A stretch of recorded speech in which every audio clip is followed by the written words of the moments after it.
কাজ, ক্ষমতা আর শক্তি এই তিনটা শব্দ আমরা কিন্তু প্রায় সারাদিনই ব্যবহার করি, কিন্তু ফিজিক্স বা পদার্থবিজ্ঞানের চোখে এগুলোর মানে একদম অন্যরকম।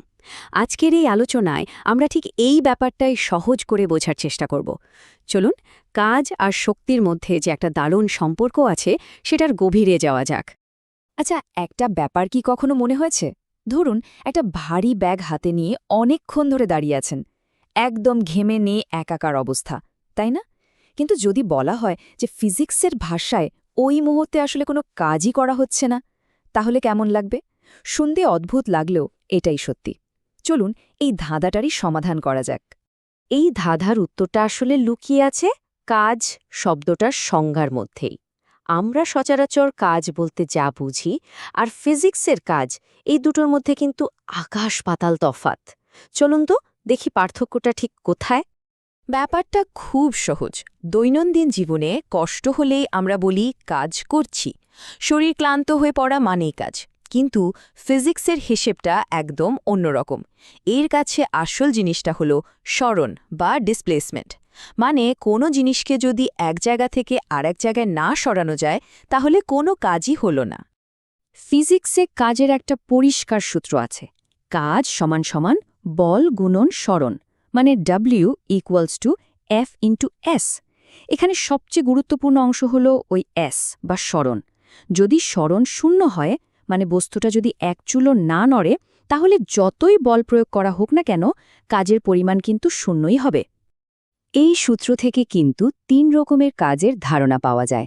যেমন ধরুন, কোনো জিনিসকে যেদিকে ঠেলা হচ্ছে সেটা সেদিকেই যাচ্ছে, এটা হলো পজিটিভ বা ধনাত্মক কাজ। এতে বস্তুটার গতি বাড়ে। আবার ধরুন ঘর্ষণ বল, যা সবসময় গতির উল্টো দিকে কাজ করে, এটা হলো নেগেটিভ বা ঋণাত্মক কাজ।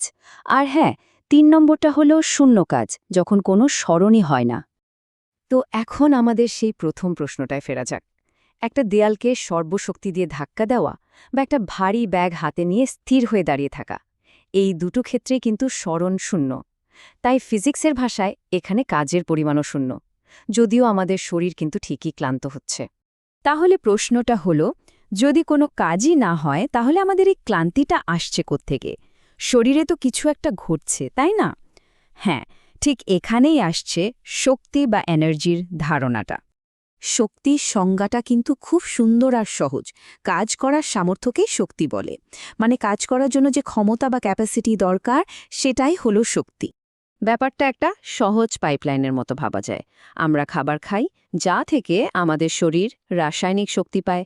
শরীর সেই শক্তিটাকে ব্যবহার করার জন্য প্রস্তুত করে রাখে, আর এরপর সেই জমানো শক্তি ব্যবহার করেই আমরা কোনো বস্তুর উপর বল প্রয়োগ করি এবং তাকে সরাই, অর্থাৎ কাজ করি। সাধারণত মেকানিক্সে শক্তিকে আমরা দুটো প্রধান রূপ দেখি। একটা হলো জমা থাকা শক্তি আর অন্যটা হলো চলার শক্তি। প্রথমটা হলো বিভব শক্তি বা পটেনশিয়াল এনার্জি। এটা হলো স্টোরড বা সঞ্চিত শক্তি।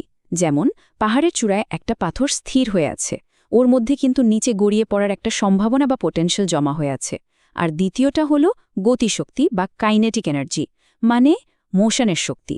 ওই পাথরটা যখন গড়াতে শুরু করে, তখন তার মধ্যে যে শক্তিটা কাজ করে সেটাই গতিশক্তি। এই ব্যাপারটা বোঝার জন্য একটা দারুণ উদাহরণ আছে। যখন মাটি থেকে কোনো বস্তুকে ওপরে তোলা হয়, তখন আসলে অভিকর্ষের বিরুদ্ধে কাজ করা হয়। এই যে কাজটা করা হলো, এটা কিন্তু হারিয়ে যায় না, এটা ওই বস্তুটার মধ্যে বিভব শক্তি হিসেবে জমা হয়ে থাকে। এবার ভাবুন তো, ওই বস্তুটাকে যদি ওপর থেকে ছেলে দেওয়া হয়, তখন কি হবে? তখন ওর মধ্যে জমা থাকা বিভব শক্তিটাই ধীরে ধীরে গতিশক্তিতে রূপান্তরিত হতে থাকবে, আর বস্তুটা আরও জোরে নিচে পড়তে থাকবে।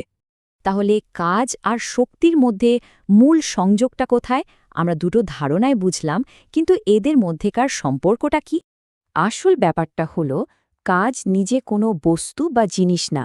কাজ হলো একটা প্রক্রিয়া, একটা সেতু বা ব্রিজ, যার মাধ্যমে শক্তি এক জায়গা থেকে আরেক জায়গায় যায় বা এক রূপ থেকে আরেক রূপে বদলে যায়। এক কথায় বলতে গেলে, কাজ হলো শক্তির স্থানান্তর। যখনই কোনো বস্তুর উপর কাজ করা হয়, আসলে তার শক্তির পরিবর্তন ঘটানো হয়। এটাই হলো কাজ শক্তি উপপাদ্যের মূল কথা। আর এটা আমাদের সেই প্রথম প্রশ্নটার কাছেই আবার ফিরিয়ে নিয়ে আসে। আচ্ছা, দেয়াল ধাক্কা দেওয়ার সময় যদি কোনো ভৌত কাজ নাই হয়, তাহলে আমাদের শরীর থেকে যে শক্তিটা খরচ হচ্ছে সেটা যাচ্ছে কোথায়?